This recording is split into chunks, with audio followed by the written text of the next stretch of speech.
From Montana's news leader, this is the MTN Noon News. Good afternoon, everyone. Thanks for joining us on your MTN Statewide News midweek. I'm Jeanelle Slade. Well, a massive fire has destroyed multiple businesses in Gardiner near the entrance of Yellowstone National Park. Authorities believe it started in the back of the Two-Bit Saloon before spreading to several other buildings yesterday afternoon. A witness says the Yellowstone Raft Company is in the same building and was the first to go. Then Rosie's Bistro and Rosie's Pizzeria caught fire along the road closest to the park boundary. The Blue Goose Saloon also received damage, as well as a pharmacy. Now, it took fire crews, including 6 engines from Yellowstone National Park, nearly 5 hours to contain those flames.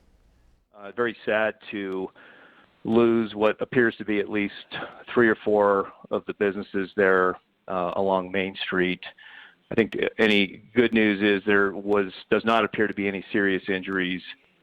I believe there was a couple of individuals transported for smoke inhalation, but could have been worse from that standpoint. And then the power's out. Sounds like that might be out down there in certain areas for a day or two. And Park County Sheriff's Department's obviously doing the investigation and will determine what the cause was. So a real tragedy, could have been worse. It's not what we needed right now. Given what we've been going through here as a community over the last 3 months with COVID and these businesses getting back on their feet with the reopening of the park on June 1st. But I'm very confident that we'll come together and, it's a very resilient community filled with excellent people, and we'll do everything that we can to get these businesses back on their feet.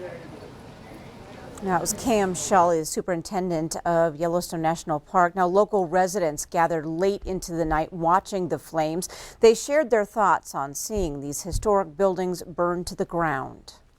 I mean, I've always been going to that bar since I was a kid, playing pool, eating a sandwich, whatever.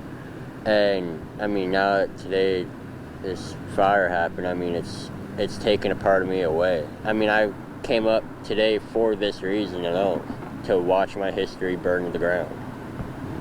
And I know the owners personally, and they're tore up about it just as much, if not more than me. It was like excruciatingly hot. You could feel it. It was like a big old bonfire. And then there was tons of fire engines out here. I can't tell you how many out here, just with their water pumps trying to contain the fire. People were being told to back up, move across the street. It was just crazy. And I know Gardiner's the north entrance of the park, so tons of tourists are coming through, and this is just a pretty big tragic incident since some of these buildings have been standing since like the 50s. Now, again, officials have not yet released an official cause of what sparked that fire. Well, confirmed COVID-19 cases across Montana surged past 2,000 today. State health authorities report 145 new cases today. It's the latest single-day record for Montana. Gallatin County reports the most new cases at 72. Now, that's where just yesterday community outrage and anger shut down a public meeting to discuss mandatory masks. Yellowstone County reports 27 cases, and there are 8 new cases in each Flathead and Garfield counties. The state now has more than 1,000 active cases and 34 deaths. Well, Governor Steve Bullock will address the state this afternoon around 2 p.m. We will join you live with that report. Again, that's around 2 o'clock this afternoon on your MTN station. In Whitefish, people can now be fined for refusing to wear a mask. Yesterday, the City Council voted unanimously to require face masks in all indoor public settings. Fines could be up to $300 for the first offense and up to $500 for a second. The city of Whitefish joins Bighorn and Missoula counties as the only places so far in the state currently requiring face coverings. Well, there are differing opinions across our state when it comes to mandating masks. In Lewis and Clark County, leaders say a mask mandate is a last resort, but they're urging people to wear masks when they cannot social distance. Now, Commissioner Susan Giese says she is getting a dozen emails or calls a day asking the county to require masks, but she remains reluctant to order that mandate unless it is absolutely necessary. 5 of the 8 county representatives at yesterday's commission meeting are in high-risk categories. So Giese says wearing a mask is a small inconvenience to help protect the vulnerable.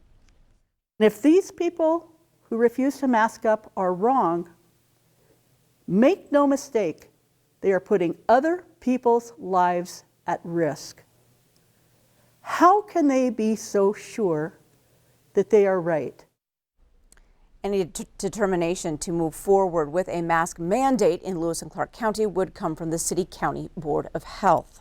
Well, in Wyoming, a 22nd person has died while infected with coronavirus. Health officials announced an older man from Sweetwater County died in the hospital. He had pre-existing conditions. 37 new active cases were reported yesterday. Across the state, there are 383 people with the virus that are confirmed. Well, the Trump administration is rolling out a new system today for the way it collects data about the spread of the coronavirus. Now, this idea is prompting concerns that the data may be politicized or the true numbers will be hidden from the public. Skylar Henry reports from the White House. Beginning today, the Trump administration is changing the way hospitals report coronavirus numbers. The Department of Health and Human Services sent this letter to hospitals, demanding they send information directly to HHS in Washington and not the CDC in Atlanta. That data includes the number of coronavirus patients as well as available beds and ventilators. HHS says the move is to more efficiently streamline data gathering, but the portal collecting the information will not be made available to the public. The department reports directly to the president, while the CDC is viewed as a public agency. We're not being guided by science and by public health principles. We've seen a sidelining of the CDC. The president has publicly disagreed with the CDC guidelines for reopening schools, and he retweeted a former game show host accusing the CDC of lying about the coronavirus. You understand this is confusing for the public. So who do they believe, like you or the... Yeah, I didn't make a comment.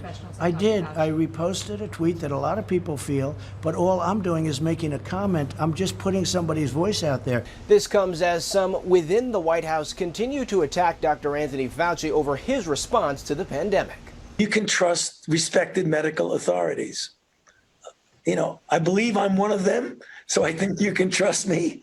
In a USA Today op-ed highly critical of Dr. Fauci, White House trade advisor Peter Navarro wrote, "When you ask me whether I listen to Dr. Fauci's advice, my answer is only with skepticism and caution." I have a very good relationship. Well, that's Peter Navarro, but I have a very good relationship with Dr. Fauci. The White House says Navarro did not go through the normal clearance process for his op-ed. Skylar Henry, CBS News, the White House. Administration officials tell CBS News they have had talks with Mr. Navarro in the past to get him to tone down his attacks on Dr. Fauci. Well, with new results in, scientists are ready to begin crucial final testing for a COVID-19 vaccine. Researchers with Moderna and the National Institute of Health say findings from the first round of testing in March showed exactly what they wanted. The vaccine boosted participants' immune systems. It gives the green light for a 30,000-person study to begin in 2 weeks. It will test if the shot really is strong enough to protect against coronavirus.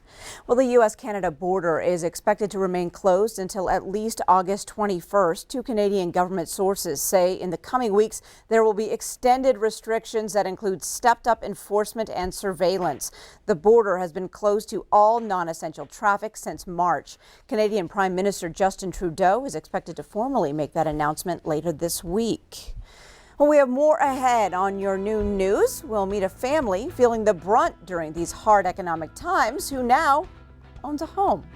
But first, Ed McIntosh is in next with your statewide weather forecast.